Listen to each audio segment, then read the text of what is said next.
Hello everyone. आज हम लोग लॉ ऑफ सप्लाई पूर्ति का नियम को समझेंगे। पूर्ति का नियम को समझने से पहले हम लोगों को सबसे पहले सप्लाई शेड्यूल और सप्लाई कर्व यानी पूर्ति अनुसूची और पूर्ति वक्र को समझना होगा।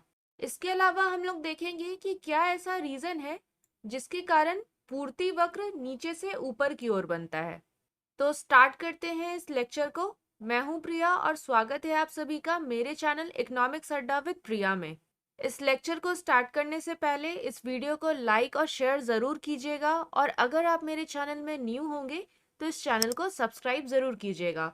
So let's begin. हम लोग सबसे पहले समझेंगे सप्लाई शेड्यूल यानी पूर्ति अनुसूची। पूर्ति अनुसूची का दूसरा नाम पूर्ति तालिका भी है। तालिका मतलब कि एक टेबल फॉर्म होता है जिसमें एक तरफ वस्तु का कीमत और इस कीमत पे बेचा गया मात्रा को हम लोग दर्शाते हैं।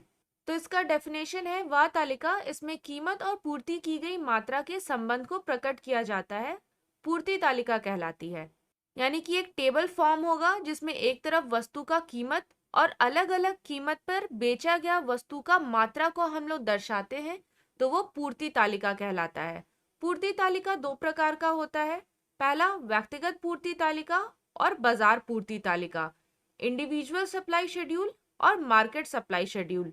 इंडिविजुअल सप्लाई शेड्यूल व्यक्तिगत पूर्ति तालिका।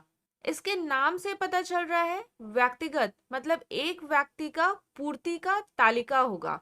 यानी ये एक ऐसा टेबल होगा जिसमें हम लोग एक तरफ कीमत को दर्शाते हैं और इस कीमत पर किसी एक व्यक्ति के द्वारा बेचा गया वस्तु का मात्रा को दर्शाया जाता है।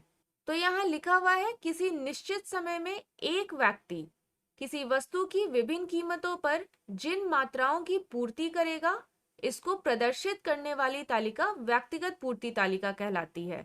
जैसे कि यहाँ कीमत दिया हुआ है और कोई उत्पादक ए है जिसके द्वारा पूर्ति किया गया मात्रा को दर्शाया गया है। नेक्स्ट है मार्केट सप्लाई शेड्यूल, बाजार पूर्ति तालिका। इसके नाम से ही पता चल रहा है बाजार में जितने भी निर्माता है उनके द्वारा अगर कोई वस्तु का पूर्ति किया गया होगा अलग अलग कीमत पर, और उस कीमत और उस पूर्ति किया गया मात्रा को जब हम लोग एक टेबल के फॉर्म में दर्शाएंगे तो वो बाजार पूर्ति तालिका कहलाएगा।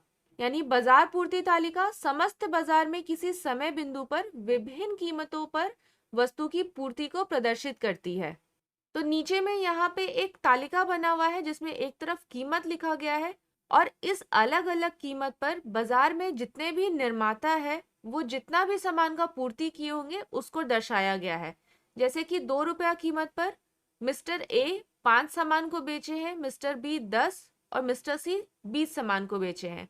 तो बाजार से 2 रुपया कीमत पर कितना सामान बिक गया, तो वो 35 सामान का पूर्ति हुआ है। तो इस तालिका को हम लोग बाजार पूर्ति तालिका कहेंगे।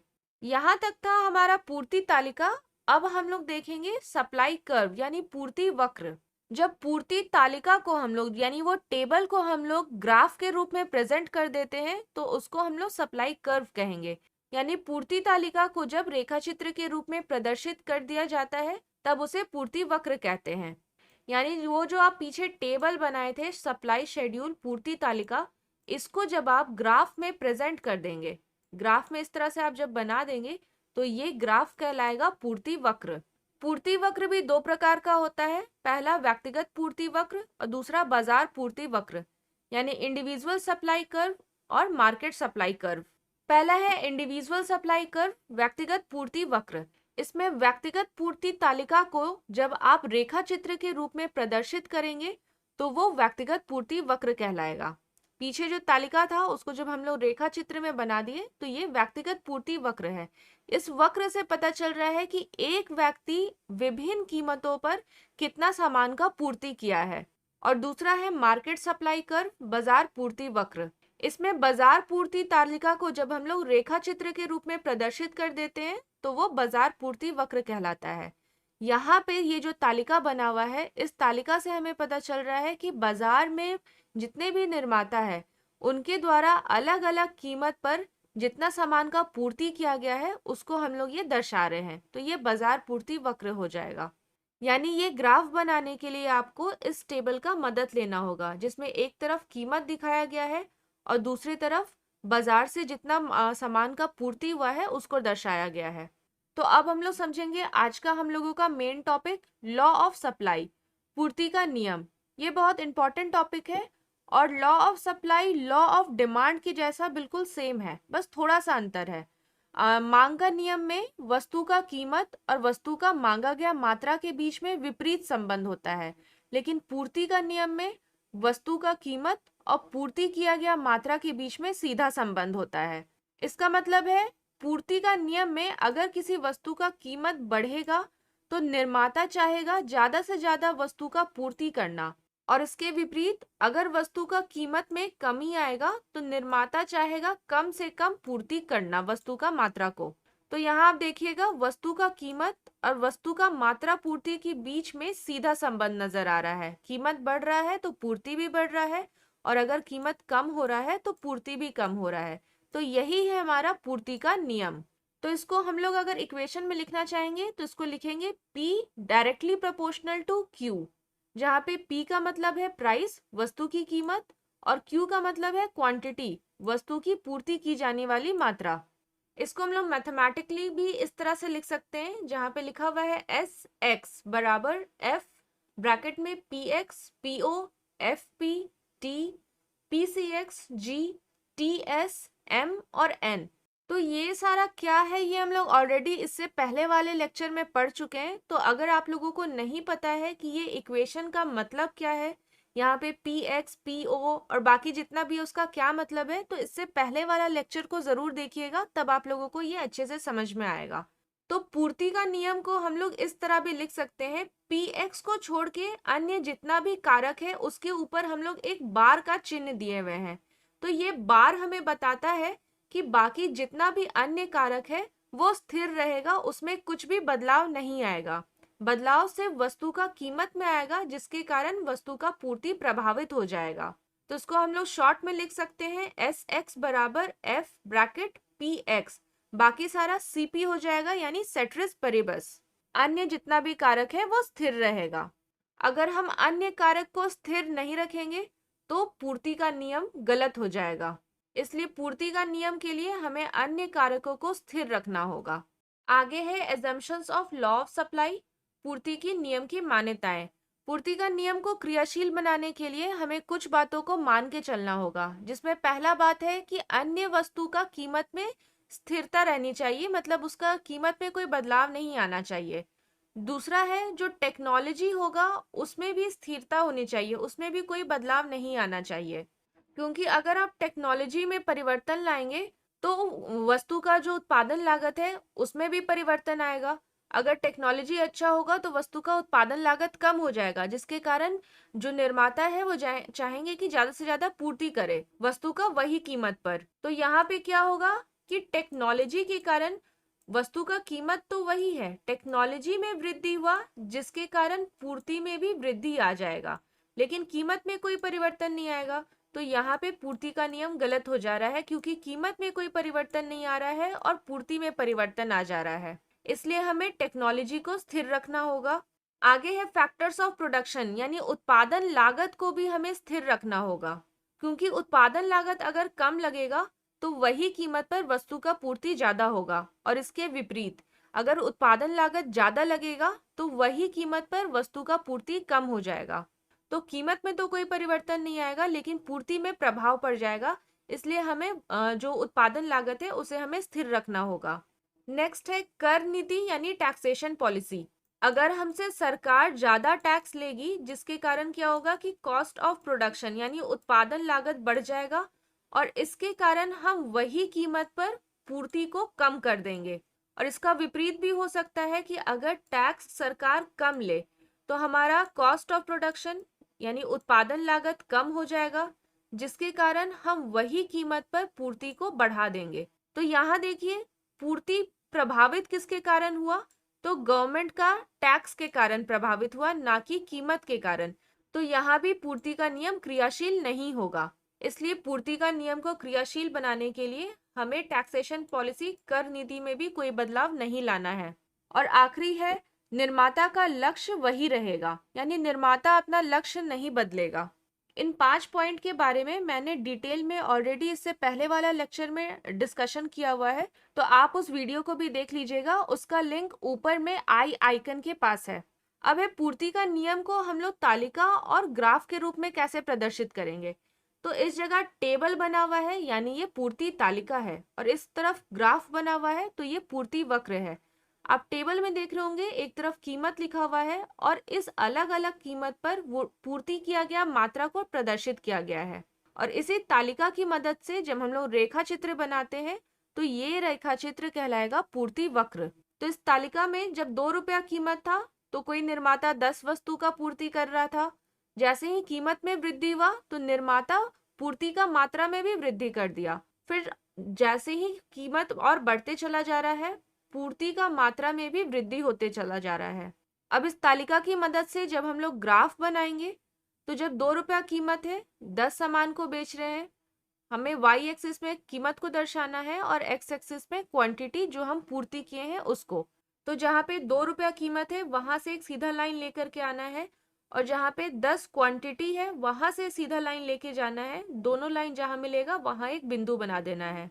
उसी तरह 4 जब कीमत था तो 20 सामान बेच रहे थे, तो 4 जहाँ पे कीमत है वहां से सीधा लाइन लेकर के आइए, और 20 जहाँ पे वहां से सीधा लाइन लेकर के आइए। दोनों लाइन जहाँ मिलेगा वहां एक बिंदु बना देना है। उसी तरह आगे बनाते चले जाएंगे। सारा बिंदु जब बन जाएगा तो उसे एक सीधा लाइन से हम लोग जोड़ देंगे। यही लाइन कहलाएगा पूर्ति वक्र। तो पूर्ति वक्र का ढलान बाएं से दाईं ओर होता है और ऊपर की ओर उठा हुआ होता है। बाएं से दाएं कैसे? तो बीच से एक सीधा लाइन खींच दीजिए, ये लेफ्ट साइड हो गया और ये राइट यानी दाएं साइड हो गया। तो आप देख रहे होंगे जो लाइन है वो बाएं से दाईं की ओर जा रहा है और ऊपर की ओर उठ रहा है। तो पूर्ति का वक्र बाएं से दाईं की ओर जाता है और ऊपर की ओर उठा हुआ होता है। अभी हम लोगों का 2 इंपॉर्टेंट क्वेश्चन। पहला है पूर्ति वक्र का ढलाव दाईं तथा ऊपर की ओर क्यों होता है, और दूसरा है कीमत और आपूर्ति की मात्रा के बीच सीधा संबंध क्यों है। दोनों क्वेश्चन का आंसर एक ही होगा, तो इसका आंसर हम लोग देखते हैं कि क्या है। तो वस्तु का कीमत और मात्रा पूर्ति के बीच सीधा संबंध होने का कारण है पहला, प्रॉफिट एंड लॉस, लाभ और हानि। जैसे कि यहाँ पे अनाज को बेचने वाला है, इनका मुख्य उद्देश्य होता है अधिकतम लाभ कमाना। तो अगर वस्तु का कीमत में वृद्धि होगा तो ये चाहेंगे ज्यादा से ज्यादा वस्तु का मात्रा पूर्ति करना, और इसके विपरीत अगर वस्तु का कीमत में कमी आएगा तो ये चाहेंगे कम से कम वस्तु का मात्रा पूर्ति करना। तो आप यहाँ पे देख रहे होंगे कीमत बढ़ रहा है तो ये पूर्ति को बढ़ा दिए, और कीमत कम हो रहा है तो ये पूर्ति को कम कर दिए। तो कीमत जब बढ़ रहा था तो इनको लाभ हो रहा था, और जब कीमत कम हो रहा है तो इन्हें हानि हो रहा है। तो कोई भी निर्माता अधिकतम लाभ कमाने के चक्कर में बढ़ती कीमत पे ज्यादा पूर्ति करना चाहेगा, और हानि ना हो इसके कारण कम कीमत पर वो कम पूर्ति करना चाहेगा। तो इससे पता चल रहा है वस्तु का कीमत और वस्तु का मात्रा पूर्ति के बीच में लाभ और हानि के कारण सीधा संबंध होता है। सेकंड नंबर है चेंज इन स्टॉक, स्टॉक में बदलाव। इससे पहले वाले लेक्चर में मैंने आपको स्टॉक और सप्लाई के बारे में बताया था। तो जब वस्तु का कीमत बढ़ेगा तो निर्माता चाहेंगे ज्यादा से ज्यादा पूर्ति करना यानी अपना स्टॉक को बेचना चाहेंगे। और दूसरा केस है कि अगर कीमत में कमी आएगा तो निर्माता चाहेंगे कि अपना सामान को स्टॉक करके रख ले, ताकि जब कीमत में वृद्धि हो तो उसे बढ़े हुए दाम पे बेचे। तो जब कीमत में कमी आएगा तो ये पूर्ति भी कम कर देते हैं। तो स्टॉक में बदलाव के कारण वस्तु का कीमत और वस्तु का मात्रा पूर्ति के बीच में सीधा संबंध होता है। और आखिरी है निर्माता या फर्म का प्रवेश और निकास, यानी entry and exit of producer firm. जब वस्तु का कीमत बढ़ जाता है तो बाजार में बहुत सारे निर्माता एंट्री ले लेते हैं, यानी वो बाजार में आ जाते हैं, जिसके कारण बाजार में वस्तु का पूर्ति भी बढ़ जाता है। और इसके विपरीत अगर वस्तु का कीमत कम हो जाता है तो बाजार से बहुत सारे निर्माता बाहर चले जाते हैं, जिसके कारण बाजार से पूर्ति कम हो जाता है।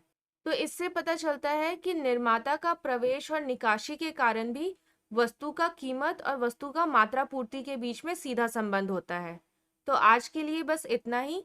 प्रीवियस वीडियो का हमारा क्वेश्चन ऑफ द डे था, there is a dash relationship between quantity supply of a commodity and its price. किसी वस्तु की मात्रा पूर्ति और उसकी कीमत के बीच डैश संबंध है। Direct, inverse, both A and B, none of these. सीधा, विपरीत, ए और बी दोनों, इनमें से कोई नहीं। इसका सही आंसर होगा ऑप्शन ए, डायरेक्ट, सीधा। आप लोगों में से बहुत सारे व्यूवर्स ने इसका सही आंसर दिया, लेकिन सबसे पहले संजय कुमार यादव और निशा कुमारी के द्वारा आंसर आया था, तो कंग्रेचुलेशन बोथ ऑफ यू। तो आज का हमारा क्वेश्चन ऑफ द डे यहाँ पे है, कुछ लंबा सा है, तो इसको आप लोग पढ़िएगा और इसका आंसर कमेंट बॉक्स में ज़रूर दीजिएगा। तो मिलते हैं हम लोग अपने नेक्स्ट वीडियो में, जहाँ पे हम लोग पढ़ेंगे drawbacks of law of supply, यानी पूर्ति का नियम का अपवाद। इसके अलावा इकोनॉमिक्स का एक प्रैक्टिस सेशन चल रहा है, जो MWF यानी मंडे, वेंसडे और फ्राइडे हर रात 8 बजे यूट्यूब लाइव के माध्यम से होता है, जिसमें हम लोग इकोनॉमिक्स का ऑब्जेक्टिव क्वेश्चन को सॉल्व करते हैं। तो ये session class 12 Jharkhand board, Bihar board और CBSE बोर्ड वाले स्टूडेंट्स के लिए है, साथ ही साथ ग्रेजुएशन प्लस जितने भी कॉम्पिटिटिव एग्जाम की तैयारी कर रहे हैं उन सारे स्टूडेंट्स के लिए है। तो आप लोग उस सेशन को अटेंड ज़रूर कीजिएगा। मिलते हैं हम लोग अपने नेक्स्ट वीडियो में। अगर आप मेरे से कनेक्टेड रहना चाहते हैं और वीडियो से रिलेटेड रेगुलर अपडेट लेना चाहते हैं, तो मेरे फेसबुक और इंस्टाग्राम पेज को फॉलो ज़रूर कीजिएगा, लिंक डिस्क्रिप्शन में है। इसके अलावा अगर ये वीडियो आप लोगों के लिए यूज़फुल रहा होगा तो इस वीडियो को लाइक और शेयर ज़रूर कीजिएगा और मेरे चैनल को सब्सक्राइब ज़रूर कीजिएगा। Thank you everyone.